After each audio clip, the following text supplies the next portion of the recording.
Vamos lá então, pessoal. Estava ligando o negócio aqui.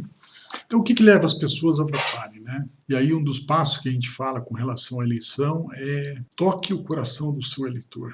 E por quê? Na verdade, o cérebro da gente ele é dividido em três partes, que é o reptiliano, que é o que os répteis têm, que é aquele que é mais instintivo, é aquele de fugir ou lutar, né? Então esse é o reptiliano e muitas vezes você acaba usando isso para poder tomar algumas decisões. Nós temos o sistema límbico, que é outra parte que os mamíferos têm esse sistema límbico e que tem a questão da emoção, que é o cérebro emocional. E nós temos no neocórtex, que é somente os humanos que tem o cérebro racional. E como é que então isso acontece? Por exemplo, se a gente falar sobre compras, por exemplo, também tem muito a ver com voto. As pessoas não compram produtos, as pessoas compram estados emocionais que esses produtos elas acreditam que levem a pessoa a ter. Então, por exemplo, elas não compram o produto em si, elas compram os estados emocionais que elas acreditam que o produto vai trazer para elas. E quais são os estados emocionais? É a alegria, o prazer, a satisfação pessoal, é a autoestima, é o reconhecimento. Então são essas motivações que levam a pessoa a estar comprando determinado produto, comprando determinada coisa, comprando determinados candidatos, inclusive. É isso que faz com que as pessoas estejam avaliando, estejam comprando, né?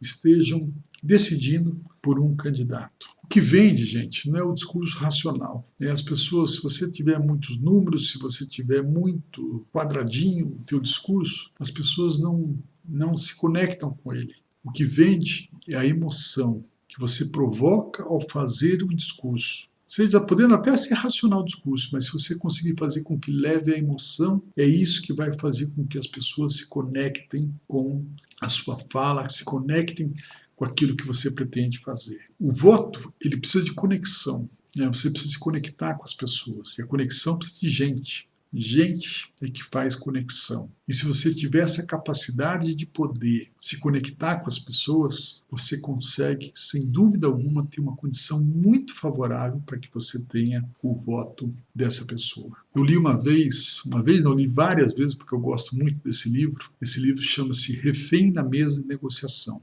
É de um professor, tá? Ele hoje dá aula no IMD, uma escola na Suíça, uma escola muito famosa de administração, e o livro dele chama-se Refém na Mesa de Negociação. E ele conta uma série de casos, porque ele é um instrutor para pessoas que trabalham com reféns. Como fazer com que os reféns possam ser liberados sem serem mortos, sem serem agredidos. Como é que ele negocia isso com sequestradores, como é que ele negocia isso com terroristas. E ele então é um professor que faz essa formação. E ele fala isso muito claramente, que a gente tem que se conectar com as pessoas. Ele cita um caso, inclusive, e aí ele pessoalmente passou por isso, que estava dentro de um hospital e uma pessoa acabou pegando uma enfermeira como refém. Ele estava com uma faca perto dessa enfermeira. E aí ele, com a experiência que tem, ele virando refém da pessoa. A pessoa acabou largando da enfermeira e acabou pegando ele e dizendo que ia matá-lo. E aí que ele dizia da importância de você se conectar com a pessoa. Porque ele começava a perguntar, e você tem que estar sempre perguntando para as pessoas, para poder ver onde é que surge a conexão. E até que ele soube que ele tinha 2 filhos. E ele falou: fulano, como é que você acha que seus filhos veriam você com esse momento aqui? E foi que exatamente naquele momento, a pessoa caiu em si daquilo que ele estava fazendo, e ele acabou começando a chorar, e foi o momento dele conversar com ele, dizendo: olha, você vai porque ele tinha se cortado também, você vai ser cuidado, nós vamos ver isso depois, mas você vai voltar para sua família no futuro. E isso fez com que aquela conexão pudesse fazer com que essa pessoa saísse daquele estado. Como tem um outro caso que ele conta também, de uma senhora, de uma velhinha, que estava dormindo com a sua neta, e dali a pouco entra uma pessoa no quarto, de madrugada, e aquela criança acorda assustada, a avó fala: quieta, querida, quieta. E ela fala: olha, você parece que está com fome. Desça lá que eu vou sair, eu vou colocar um chinelo e vou te fazer um jantar para você. aquela pessoa ficou assustada e acabou. Veja o grau de conexão que ele conseguiu com um bandido, e eu vou contar onde é que ele tinha saído. Ele desce então, ela vai lá, faz uma refeição para ele, fica conversando com ele e fala, olha, está frio lá fora, você não vai sair, você vai ficar aqui, você vai dormir aqui do lado do colchão que eu vou colocar um lugar para você dormir aqui. E ele acabou dormindo, no outro dia cedo ele acaba indo embora. Pouco tempo mais tarde chega a polícia. E a polícia, quando entra na casa, achou que ali só ia encontrar um banho de sangue. Ele encontra a senhora e a criança. Falou, mas não passou a pessoa aqui? Passou. E ele dormiu? Dormiu aqui, nós demos uma refeição para ele, ele acabou dormindo e saiu no outro dia. Ele falou, porque essa pessoa, ele é fugitivo de uma penitenciária, ele passou alguns quilômetros atrás de uma casa e ele matou a família inteira e ele depois veio aqui para sua casa. Então vejam vocês o que é você se conectar com a pessoa. Aquela senhora teve a capacidade de se conectar com aquele sujeito e ele acabou então não apenas não fazendo nada, mas pelo contrário, acabou depois conversando com essa pessoa. Então vocês vejam a importância de você se conectar com as pessoas. Por isso que eu vejo que essa questão da conexão, ela tem um papel fundamental para que você possa ter um contato com o eleitor, mas mais do que isso, que ele acredite naquilo que você está falando, que ele acredite no sonho que você faz. As pessoas votam no sonho, votam num projeto, votam numa imagem que você constrói. E se você tiver a capacidade de poder desenhar um sonho, desenhar uma imaginação e contar isso através de uma história, você vai conseguir com que as pessoas acompanhem e acreditem que votando em você é que ela vai construir aquela história de sucesso, vai construir aquela história de realização, seja na construção de um bem público, seja a construção de um hospital, seja na construção de casas populares, seja na geração de empregos. Se você tiver a capacidade, então, de poder se conectar com a pessoa, para que aquele sonho que você tem enquanto gestor, enquanto candidato, e que você sonha em fazer aquilo pela sua comunidade, sonha em fazer aquilo na sua cidade, se você tiver a capacidade, então, de poder sonhar com isso, e mais do que isso, construir esse estado mental, construir essa imagem para que as pessoas vejam isso pode, sem dúvida alguma, fazer com que você leve o voto dessas pessoas. Uma coisa importante também é a questão do bando, né? A questão do grupo. Ora, se você tem um determinado grupo e esse grupo está dizendo que vai votar num candidato A, B ou C, isso faz com que você que se sente daquele grupo, você comece a acreditar que aquilo que aquele grupo acha daquele candidato, você também passe a achar, você também passe a concordar e acabe também fazendo com que essa escolha acabe recaindo sobre aquele candidato. Você tem, ao longo do dia, você tem milhares de impulsos que você recebe informações, você recebe uma série de coisas. E o próprio cérebro, ele acaba fazendo uma distinção e ele acaba relevando um monte de coisa, porque ele não consegue armazenar tudo aquilo que está vendo. Ele é seletivo, ele já faz com que haja uma seleção nacional daquilo que seria mais importante para você estar, para que você possa estar armazenando. E isso faz também com que você possa tomar decisões baseado naqueles valores, naqueles sentimentos que você já tem ao longo do tempo. Então isso leva, sem dúvida, também a fazer com que as pessoas acabem se definindo. Como eu dizia, o apoio de grupos, se aquele grupo acha que aquele candidato é aquilo que as pessoas acham, você que se pertence a esse grupo, você vai achar que também vale a pena seguir aquele grupo. A questão, por exemplo, dos estereótipos partidários. Por exemplo, se você pega numa eleição americana, se o cara é candidato do Partido Republicano, naturalmente as pessoas acham que ele vai propor a diminuição de impostos, ele é contra o aborto, tá? Que são posições que o partido já tem, então as pessoas acabam já tendo essa definição em função do próprio partido. No Brasil isso não é tão, nós temos tantos partidos aqui do Brasil e não é tão definido assim o posicionamento dos partidos como um todo. Mas lá nos Estados Unidos, por exemplo, que é muito forte, né, o Partido Republicano e também o Partido Democrata, então isso faz com que as pessoas realmente acabem se posicionando em função daqueles valores que o partido tem, daqueles que eles efetivamente defendem. Por exemplo, uma questão importante também são os estereótipos pessoais sociais. né? Quer dizer, aquilo que você já automaticamente, você vendo uma pessoa, você já acaba tendo uma identificação. Nós julgamos sempre. A gente olha para uma pessoa e já começa a julgar, já começa a avaliar, já começa a ver, você já começa a fazer uma leitura dessa pessoa, né? O nível de simpatia, a idade, o gênero, a raça que essa pessoa tem, né? Então isso faz com que você já comece a estar se identificando com essa pessoa, criando simpatia ou não, fazendo com que você já tenha uma tendência a gostar dessa pessoa ou não. Às vezes você não ouviu nada, você pega a fotografia, e isso tem laboratórios que já fizeram isso, psicólogos avaliaram isso, você pega uma fotografia, você mostra uma fotografia de um grupo de candidatos e você já sabe aquele que o candidato teria uma melhor condição para poder votar. Sem o candidato falar nada, sem ter proposta nenhuma, só pelo jeito do candidato, pela aparência que o candidato tem, sobre a simpatia que esse candidato tem, isso pode desencadear uma maior quantidade de votos simplesmente pela foto, simplesmente pela imagem que está projetando. Por isso que é importante você também ter muita atenção às fotos que você coloca, às imagens que você está levando da sua candidatura, aquilo que você está associando, né? Tudo que você faz gera uma imagem. Então, por exemplo, aqui, ó, eu estou aqui no meu escritório aqui, na minha casa. Tem livros aqui atrás. Quer dizer, as pessoas já estão vendo ó, que tipo de livro que tem ali, já estão tendo uma leitura daquilo que estão vendo. Então, isso é muito importante porque a imagem passa muito daquilo que você é, a imagem passa muito daquilo que as pessoas acabam percebendo do que você representa. E eu acredito, gente, que na vida pública a gente tem que ter propósito. E essa questão do propósito é muito forte. Eu não acredito no candidato que simplesmente quer ser candidato para ganhar a eleição, para poder ter o mandato. Eu acredito que o candidato, sim, é aquele que vai participar de uma eleição, quer vencer uma eleição, mas tem um propósito maior. Ele tem uma causa maior que ele quer defender. Se ele está no legislativo, ele quer defender uma causa, uma bandeira, ele quer defender algum posicionamento que ele tem. E se ele está no executivo, ele quer poder transformar grandes sonhos que a população tem.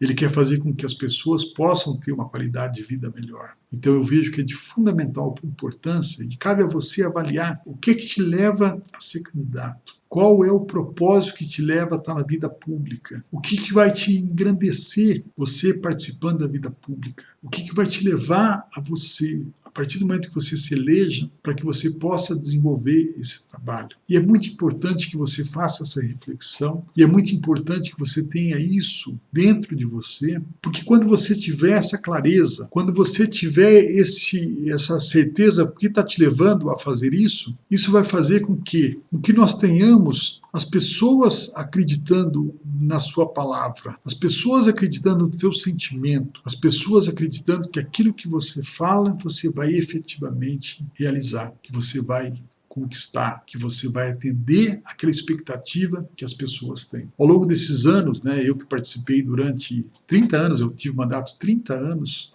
seguidos, né, 2 mandatos de vereador, 1 de vice-prefeito e também 5 mandatos de deputado federal, eu acompanhei muitas campanhas, e eu via erros crassos que se faziam, né? E eu via pessoas que tinham a capacidade de se conectar com as pessoas, que tinham capacidade de tocar o coração das pessoas, e isso faz toda a diferença. Avalie como você aborda as pessoas, olhe nos olhos das pessoas, faça com que as pessoas possam entender aquilo que você está passando, demonstre que você é uma pessoa autêntica, uma pessoa sincera, que você é uma pessoa que quer levar para que as pessoas possam ter uma perspectiva, possam ter um futuro melhor. E isso vai fazer com que essa conexão possa ser uma conexão que leve você à vitória. Eu não tenho a menor dúvida com relação a isso. Então esse momento de você avaliar, esse momento de você se conectar com o eleitor, ele tem um papel fundamental. A maneira com que você fala, a maneira com que você discursa, a maneira com que você aborda as pessoas, a maneira como você passa a mensagem, a maneira como você consegue fazer com que, quando você está falando, as pessoas estão compreendendo, as pessoas estão concordando, as pessoas estão dentro. E aí tem na psicologia um estado que é fantástico, é do flow, que eles falam. Do flow é quando todos estão numa mesma onda, no mesmo sentimento. E isso faz com que haja uma grande sinergia das suas propostas com os eleitores que ali estão. E isso vai fazer com que haja não somente as pessoas que estão ali queiram votar em você, mas mais do que isso, você vai ter pessoas que vão querer levar a sua mensagem para outros, vão querer estar junto com você para poder viabilizar novos eleitores, vão querer fazer com que você ganhe, porque se você ganhar, vai ser a vitória naquilo que eles acreditam, naqueles sentimentos que as pessoas têm, que você vai fazer se você for eleito, então, nas eleições de 2020. Então eu espero que você tenha muito sucesso, que você consiga efetivamente ganhar as eleições. E eu queria até aproveitar, gente, para poder responder algumas perguntas, se vocês estiverem aqui. O Rafael está dizendo que, infelizmente, o dinheiro ainda faz a diferença, mas estamos vendo que nem todos pensam mais assim. E é verdade, viu, Rafael? Se você pegue, por exemplo, das eleições. Quer dizer, será que é só dinheiro que ganha? Não, eu já vi candidatos que gastaram horrores de dinheiro, muito mais do que outros candidatos e acabam não se elegendo. Gastam muito, gastam mal e acabam não se elegendo. É óbvio você dizer o seguinte, sem dinheiro é possível? Tem um ou outro que ganha, uma parte é necessário, mas não é o dinheiro que é o fator fundamental.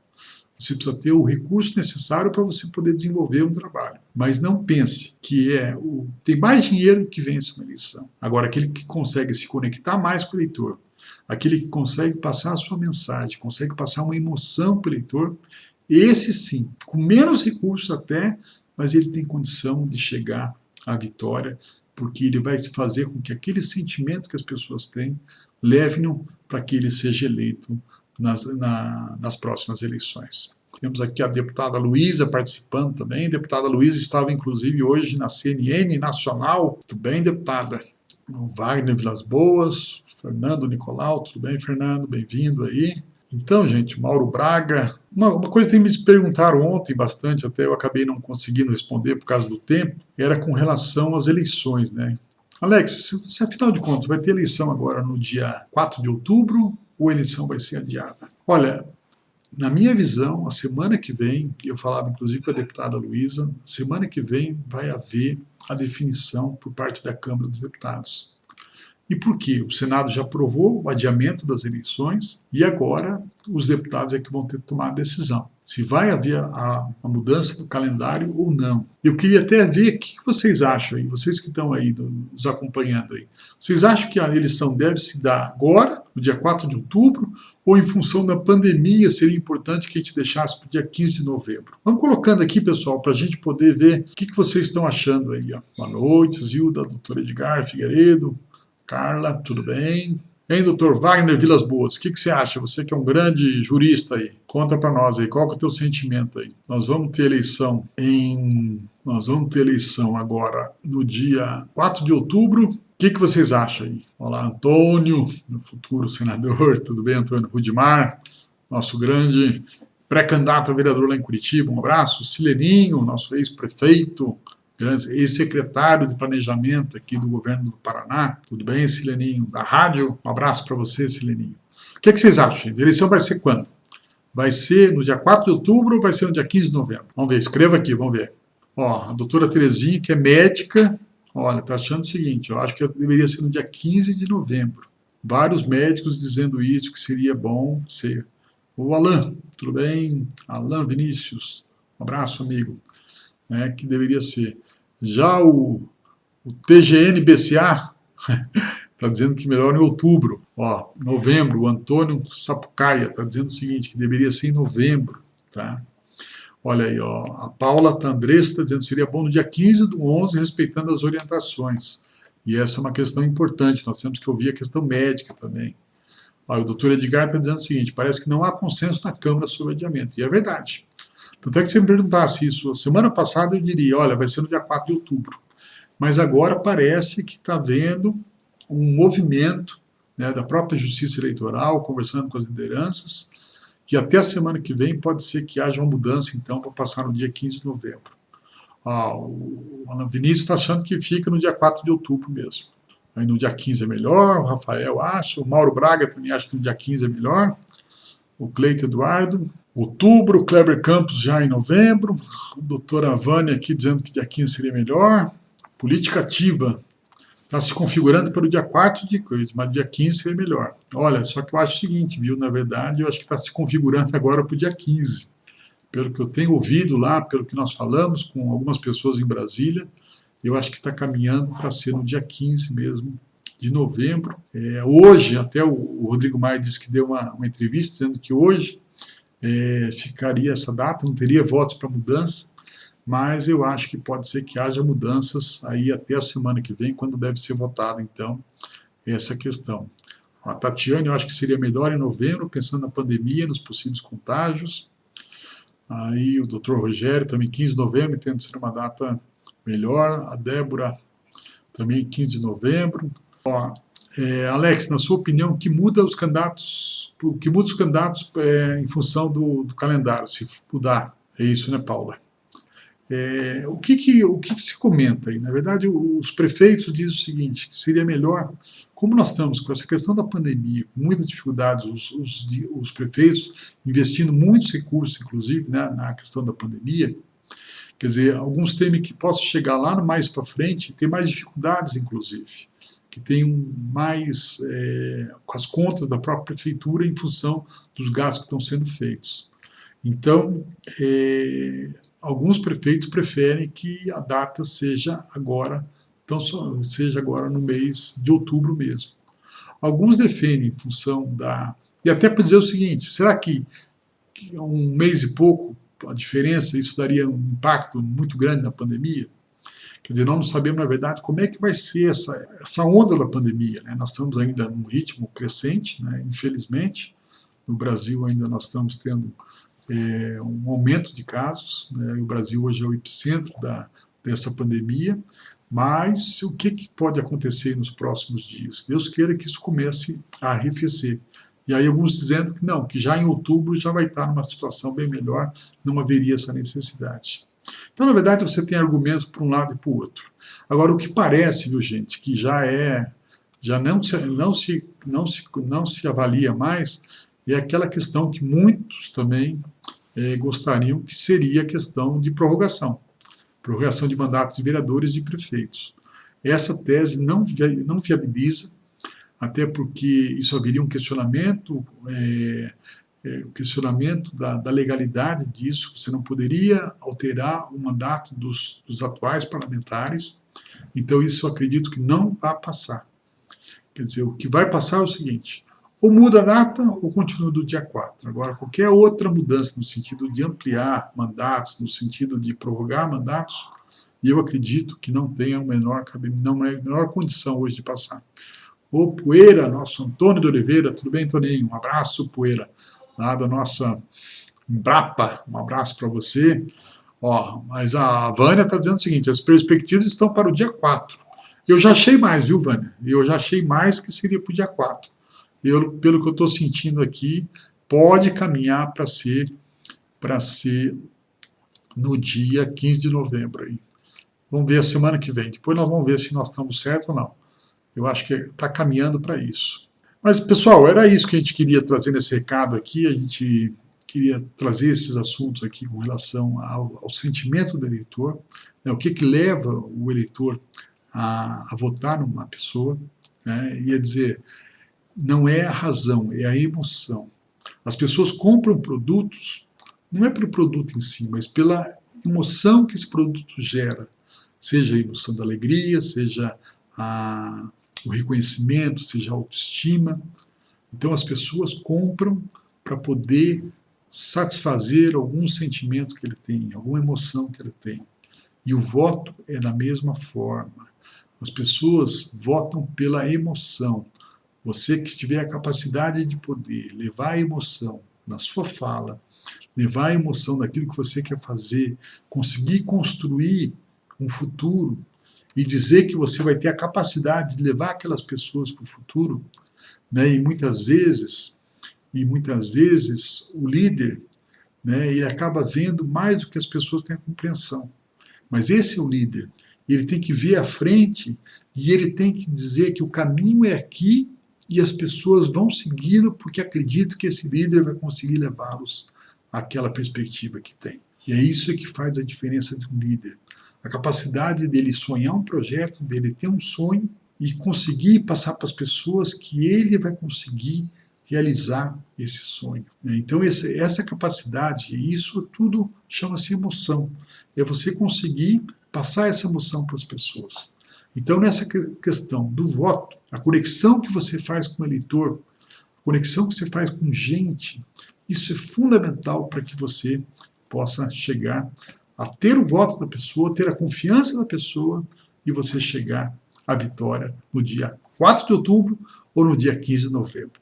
Tá bom, pessoal? Eu queria agradecer muito a presença de cada um de vocês. Muito obrigado pela gentileza. Na próxima segunda-feira nós vamos estar fazendo live. Vou fazer uma live agora domingo, falando sobre pessoas que têm dificuldade para falar, né? Que têm dificuldade. O William Borghetti é uma pessoa voltada para poder destravar pessoas que têm dificuldade para fazer discurso, para poder falar. E ela vai estar junto comigo domingo, 19 horas. E na segunda-feira a gente volta a falar sobre outros assuntos aí referentes à nossa campanha. Tá bom, pessoal? Muito obrigado a você, obrigado pela sua presença. Um bom fim de semana, que fique com as suas famílias e cuidado com o coronavírus aí, tá bom? Sucesso, um grande abraço e até a próxima live, se Deus quiser.